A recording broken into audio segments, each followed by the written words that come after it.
Bonjour à toutes et à toutes, j'espère que vous allez bien car aujourd'hui j'ai une vidéo qui sort un peu de l'ordinaire pour vous. Bon, outre les creepypastas et l'horreur en général, un sujet en particulier arrive à me tenir en haleine. Oui, la miniature m'a quelque peu grillé, mais le sujet d'aujourd'hui portera sur l'univers de Star Wars. Mais ma hype étant quelque peu dans le tapis avec le nouveau film qui sortait, je me suis dit qu'une vidéo quelque peu différente vous ferait du bien. Dans cette vidéo, je parlerai principalement des zombies dans l'univers de Star Wars, et pour être encore plus spécifique, je parlerai du virus I-71A. Juste un petit bémol avant que je rentre dans le vif du sujet. Désolé pour certains que je n'utilise pas le terme « la guerre des étoiles », mais mon corps se convulse à la simple mention de cette traduction. Mais bref, passons. Qu'est-ce que le virus I-71A, me demanderez-vous bien? Eh bien, il s'agit d'un agent pathogène créé en alliant l'alchimicite avec la technologie moderne et avait pour but de donner la vie éternelle. Du moins, c'était le but du créateur original.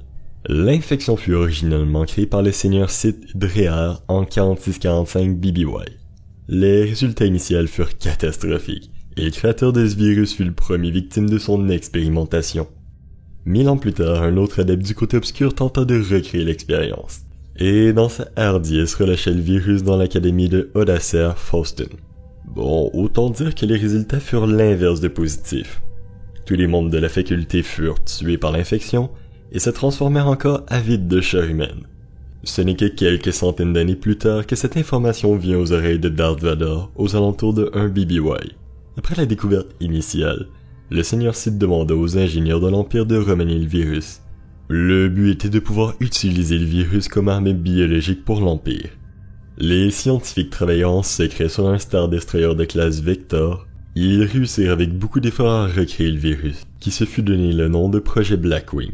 Ce dernier étant en processus de planifier le déploiement de ce dernier lorsqu'un incident arriva. La cause elle-même de l'incident reste nébuleuse. La grande majorité du commandement impérial suspecta une mauvaise manipulation des conteneurs où était stocké le virus. Ces derniers avaient graduellement commencé à fuir.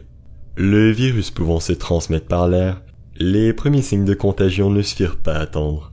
Contre toute attente, les mesures initiales mises en place par le commandement du vaisseau furent fortement efficaces. Leur stratégie consistait à sceller les zones où du personnel avait été infecté et à filtrer l'air du vaisseau pour éviter toute contamination future. Ce léger temps de répit permit aux scientifiques d'approfondir leurs recherches sur des sujets fraîchement infectés. Et au fur et à mesure que l'infection croissait, ils purent trouver des personnes immunisées contre l'infection, plus spécifiquement immunisées contre la transmission par air de ce dernier. Ils purent grâce à cela créer un antidote contre cette forme précise de propagation. Initialement, l'antidote devait être donné à tous les membres de l'équipage, mais dû à un manque de ressources apparent et leur localisation dans les régions inexplorées de l'espace, ils ne purent mettre en place qu'une immunisation partielle de leur effectif.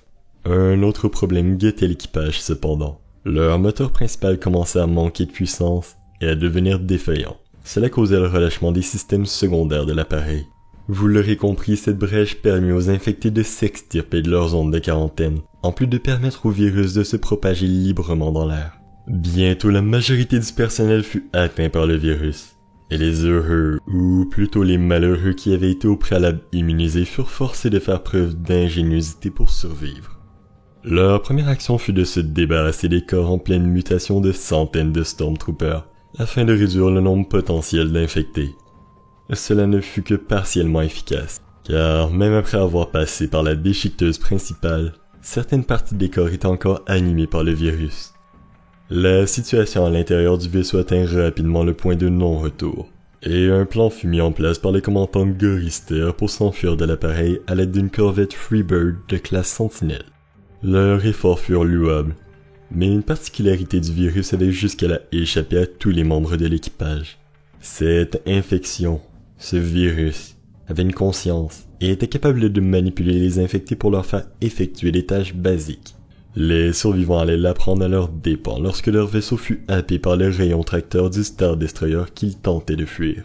Les infectés tentèrent par la suite de pénétrer à l'intérieur de la coque de leur vaisseau, mais en furent incapables et durent donc se résigner à laisser les occupants à l'intérieur.